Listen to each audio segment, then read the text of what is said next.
Imagine the year is 1975. We're in the middle of the Cold War with the Soviet Union, and a state-owned Soviet firm asks to buy the TV channel CBS. What would happen? Well, what would happen is we'd say, go kick rocks. That's what would happen. A Soviet media company with plausible ties to the government of a geopolitical adversary should not have control or veto power over American news and information.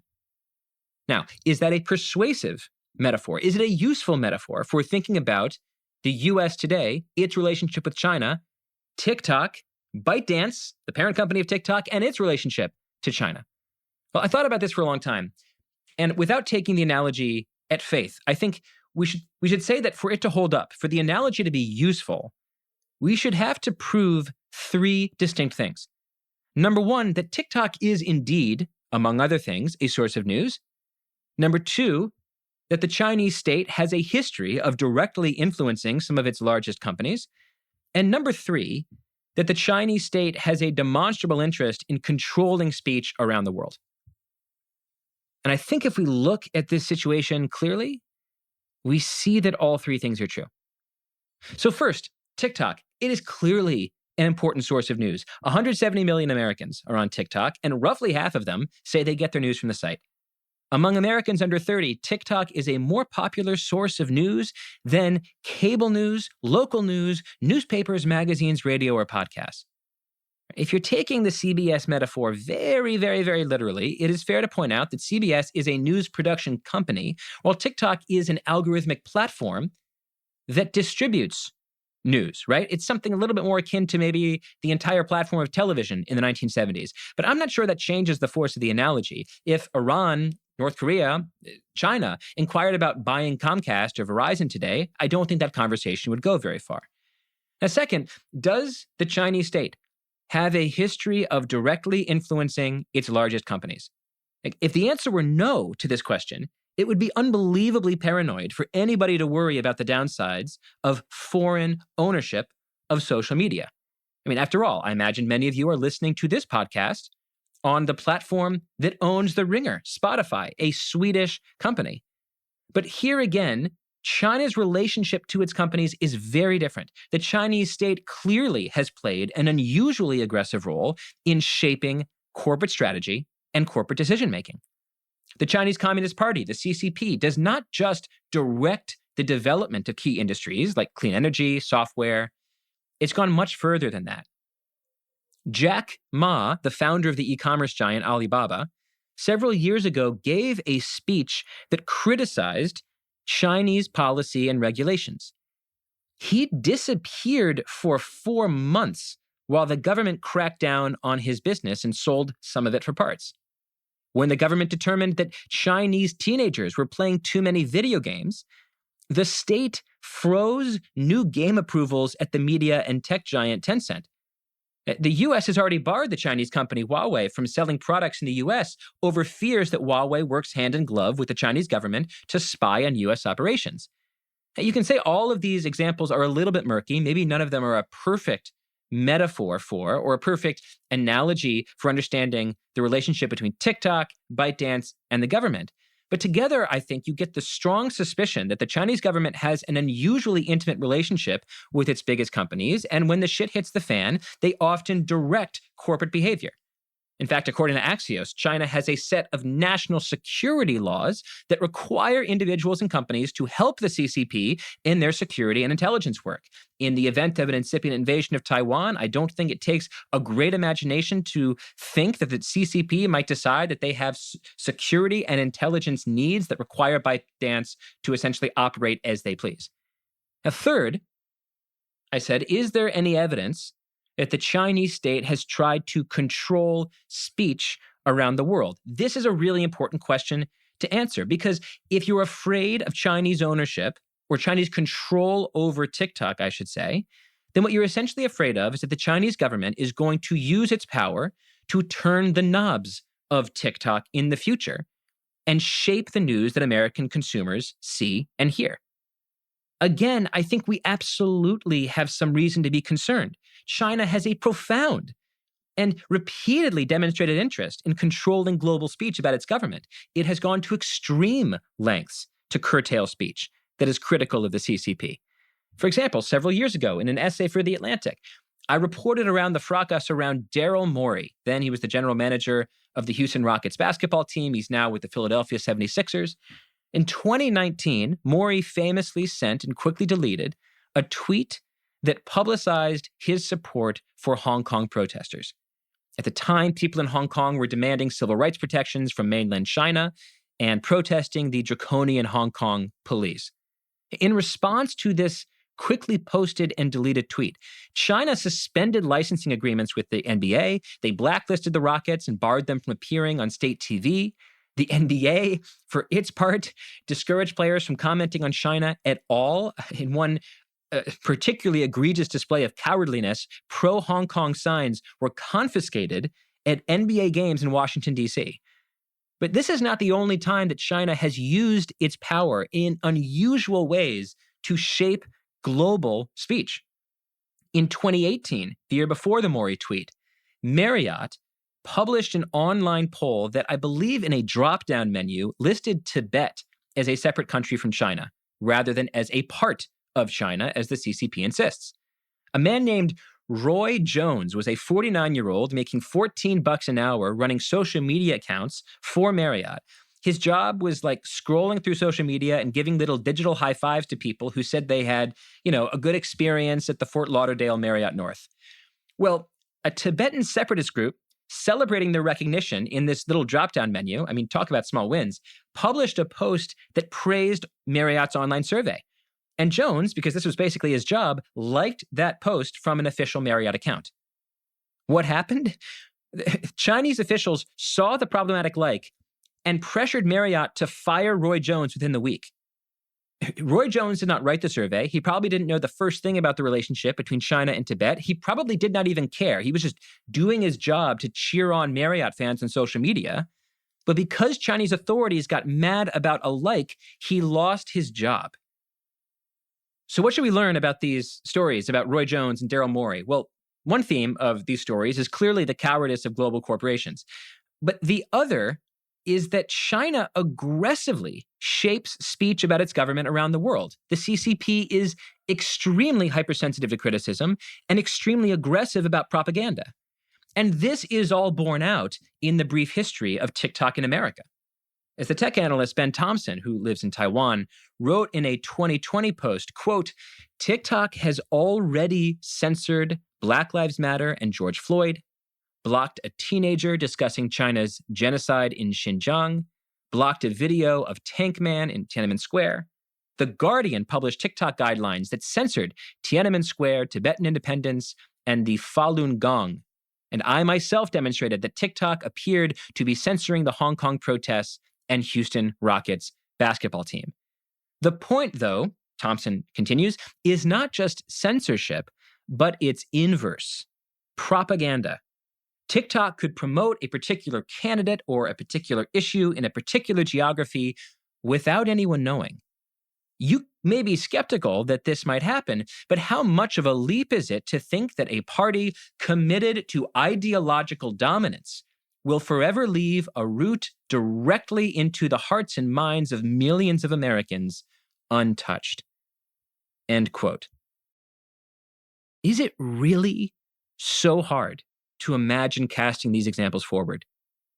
Do you want to learn, after the next George Floyd-style cataclysm in the culture war, that Gen Z has been algorithmically spoon-fed a specific agenda at the request of the Chinese government bureaucrats, who, by the way, will never identify and can never interrogate or drag to Washington, D.C. for testimony?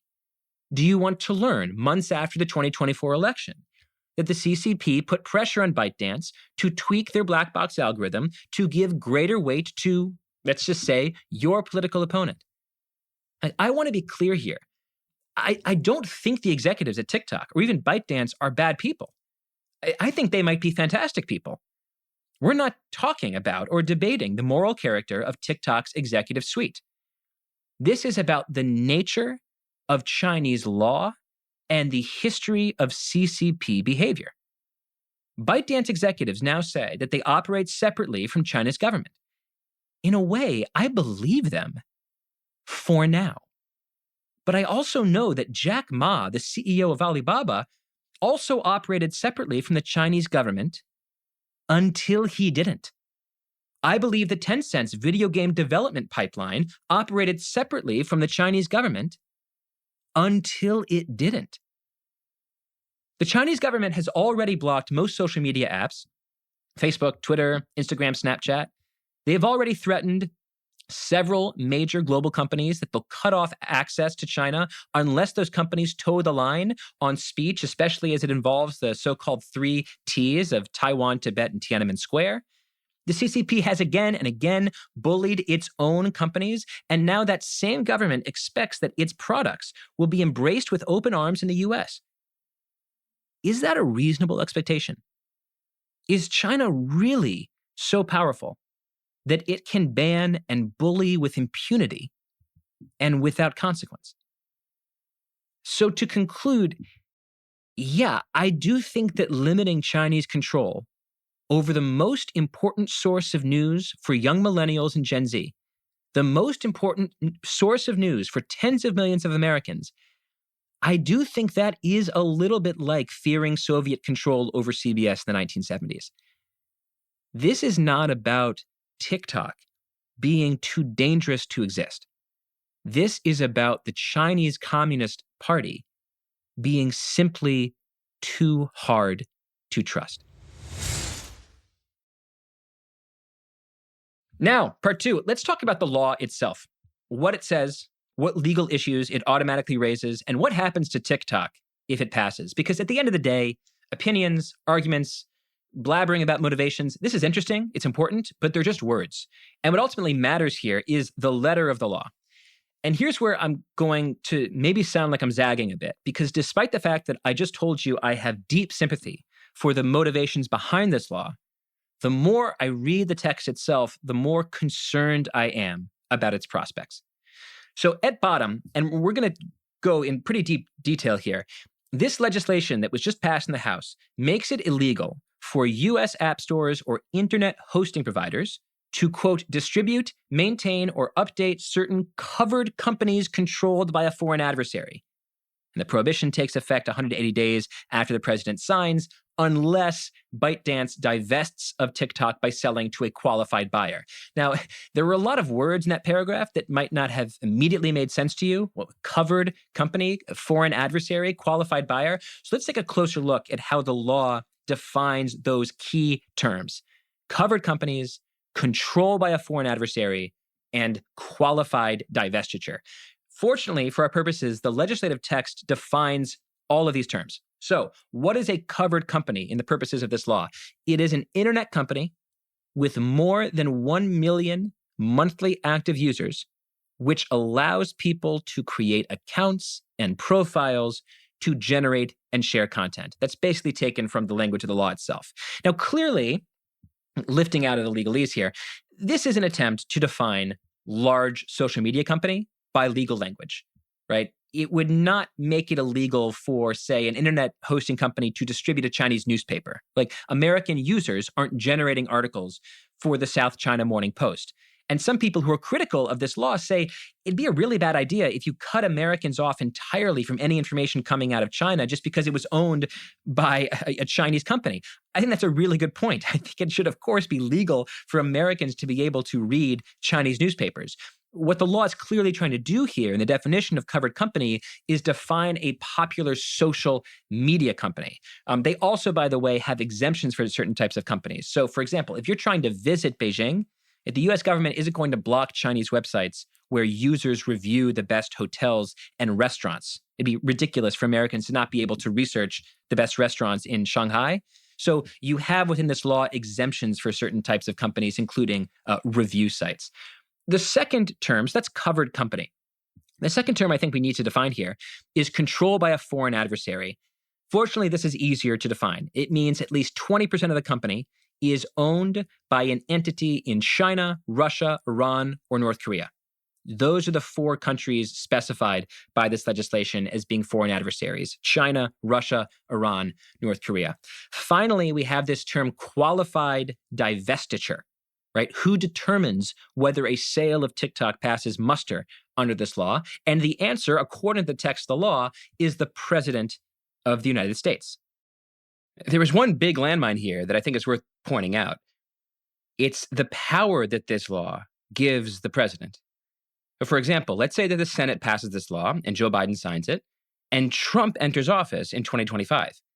Suddenly, this law hands the president, the new president, the extraordinary ability to almost single-handedly determine who qualifies to buy TikTok. Would Trump bar political enemies from contention? Would he insist that his own social media company, Truth Social, be a part of the bidding coalition so that his own firm could control a portion of the most popular news app for young people in America? Now, that little bubble thought is really an example of me getting ahead of myself, because we are only at the first step right now of what you should probably think of as a 6-step process. Step 1 is passage in the House. We've already gone there. Step 2 is that this bill has to be introduced and passed in the Senate. If there are major changes to the law, it might have to go back to the House for another vote.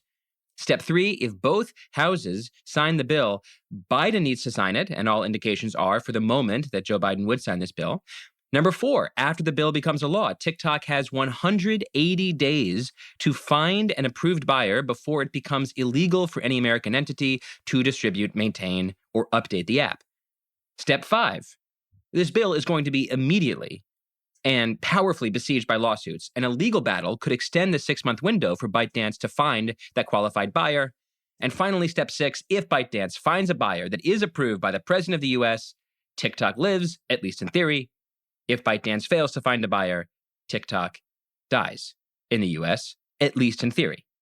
Now, I say at least in theory because the forced divestiture of a mega popular Chinese media app has no direct analogy in modern business history. And anybody telling you they know exactly how this is going to turn out is lying to you. Let me repeat that again. Anybody who is confidently predicting how this TikTok bill is going to turn out is lying to you with their prediction. For example, is this law even constitutional?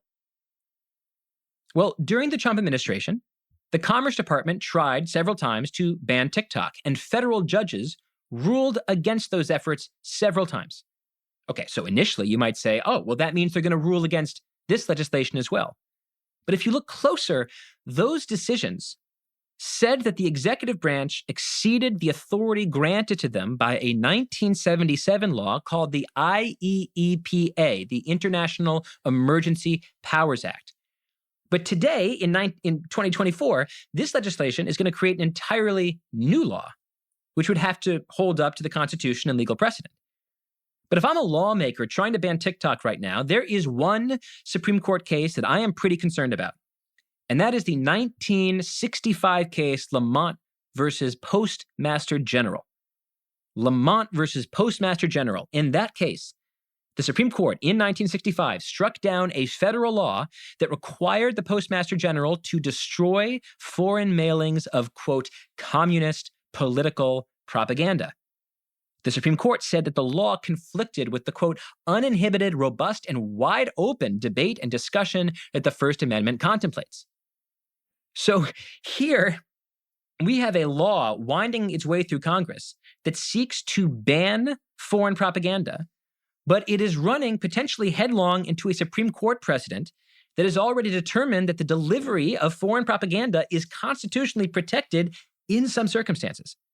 Again, I am not predicting any outcome here. I am just telling you this law faces a very interesting obstacle course, even if Biden puts a signature to it. Here's another big question that people are going to face if this bill becomes a law. Who could even buy TikTok? The closest comp in modern business history to a forced TikTok divestiture is Grindr, the online dating app mostly for gay men. Grindr had a field on the site that allowed users to display their HIV status, and the US government was worried about sharing that sort of thing with a Chinese company. So under the Trump administration, we forced a sale of Grindr from a Chinese-owned company to a group of investors. The total price tag, about $600 million. Well, TikTok could be 100 times more valuable than Grindr. It could be 200 times more valuable than Grindr. It could fetch $50 to $100 billion in the market. And that price tag creates a very interesting conundrum. The only tech companies who understand how to run something like a social media app and can easily afford and justify a $100 billion acquisition, well, those tend to be tech giants, right? Meta, maybe even Microsoft. The US government, though, has spent the last few years suing big tech companies under the theory that they're too big, that they're already gobbling up too much of the market. It's very hard for me to imagine President Biden simultaneously using the FTC and the DOJ to break up big tech companies while also personally allowing one of those big tech companies to gobble up TikTok. So we're potentially looking at a big tech sale without a big tech buyer. Very unusual situation. Like, imagine if New York City forced the Museum of Modern Art to sell off its Picasso collection, but nobody who already owned any valuable art was legally allowed to bid on the Picasso collection. It's a really, really strange situation. And that means that the short list of potential TikTok buyers is actually quite short. Some people are talking about the venture capital firms General Atlantic and Sequoia getting together to buy up TikTok. The Wall Street Journal reports that former Treasury Secretary Steve Mnuchin is putting together a group to buy the app. But this leads to another side effect of the legislation, which is the future of TikTok's business. Like, imagine if you were a creator debating whether to devote your time to building an audience on TikTok or Instagram. Like, maybe you could just make videos and post them simultaneously to both apps. But maybe you think, why am I shoveling all of my energy into building up my following on an app that might disappear in 6 months? And actually, even more to the point, imagine you're an advertiser debating whether to put a chunk of your marketing spend on Instagram or TikTok right now. It's kind of hard to get your boss to sign up for a 1-year marketing campaign on a platform that might die in 7 months. So it's not just a depleted field of buyers that could affect TikTok's selling price. The business itself is clearly threatened just by the momentum around this law, to say nothing about the chaos that happens if it actually becomes law. All right, now there's one more chaotic possibility, or actually two more other chaotic possibilities that I want to talk about. Let's say that ByteDance does sell an American TikTok to an improved buyer, but the app slowly erodes anyway.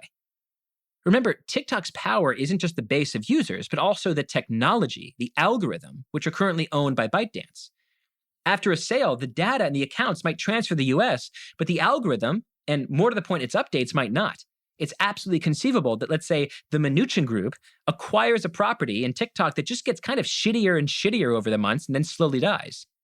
Like, another chaotic possibility. A few minutes ago, I just told you that China has, in the last few years, used its economic might to enforce speech rules on US and European companies. Well, what if, and this is some real out of the frying pan into the fire shit, but stay with me, what if ByteDance sells TikTok to an improved buyer that actually has business interests in China? Several years from now, we realize that the new owners of TikTok have been sandbagging the virality of certain subjects critical of China because of their own particular business interests. I mean, like, for example, if Elon Musk bought TikTok, and I'm not predicting that he will, but if Elon Musk bought TikTok, he would absolutely have an incentive to throttle Taiwanese political speech in order to keep the Chinese market open for Tesla, right? Given the history of Western companies restricting China critical speech in order to stay on the right side of the CCP, it is possible that we go through this entire process of forcing China or ByteDance to divest of TikTok only to put TikTok in the hands of a non-Chinese company that is still sandbagging speech critical of China. The final ingredient in this chaos stew is the election. It's broadly understood that young people are both disproportionate users of TikTok, but also a meaningful part of the Democratic electorate who are already sour on the president. I have not seen high-quality polling yet on what exactly happens to the extremely online vote if Biden gets blamed for a TikTok ban, but to be clear, any TikTok ban would need approval from both Democrats and Republicans. The Democrats hold the Senate and the White House, Republicans hold the House of Representatives. So if TikTok users are upset about this at the end of the day, it's hard for me to know exactly how that blame pie is going to be shared between Republicans and Democrats. What I can say for sure is that Donald Trump could be president in 2025. Now, you might recall, although you might not, because I actually didn't recall before I did research for this episode, one of Trump's last acts as president was executive orders to accelerate the sale of TikTok to an American entity. Joe Biden withdrew those orders since lawyers said they were unlikely or they were likely to get struck down in court. Now, you might expect that Trump would hail this TikTok legislation since he did all of this work to get TikTok sold to an American company when he was president. Erroneous. In fact, Trump now says he is against the sale of TikTok, and it does not take too much digging to figure out why. Trump, as you might have read, is desperate for money. He's running an expensive national presidential campaign, and the ruling in his civil fraud case could cost him all of his available cash. So he's sort of speed dating Republican megadonors. One of those Republican megadonors is a guy named Jeff Yass. Yass, who is a major benefactor to the conservative organization Club for Growth, also holds a financial stake in a company called ByteDance. Since a TikTok sale is bad for Jeff Yass, and Trump needs money from billionaires like Jeff Yass, that means that now Trump has decided that a TikTok sale is suddenly unattractive to him. So how this turns out in January, even if this bill becomes law, I'm telling you, we simply do not know. Anybody who claims to know exactly how this is going to turn out is lying to you. A divestiture of this size and type is utterly unprecedented. The most attractive buyers in the market might be legally barred from acquiring it. The law won't actually take effect until the end of October at the very, very, very earliest. And it's conceivable that after all this hubbub, Trump wins the election in November, announces his intent to reinstate TikTok, and none of this matters. And my closing position after all of this is to repeat that I understand the logic behind a forced sale of TikTok. But I am not convinced that this law is constitutional, and I am not convinced that Biden's signature on an accelerated divestiture bill easily solves the problems that people associate with TikTok. We are going to be talking about and debating this story for a long time, because as messy as it is for 170 million Americans to be getting information, entertainment, and news from a Chinese-owned black box algorithm, the process that this bill unveils might be just as messy.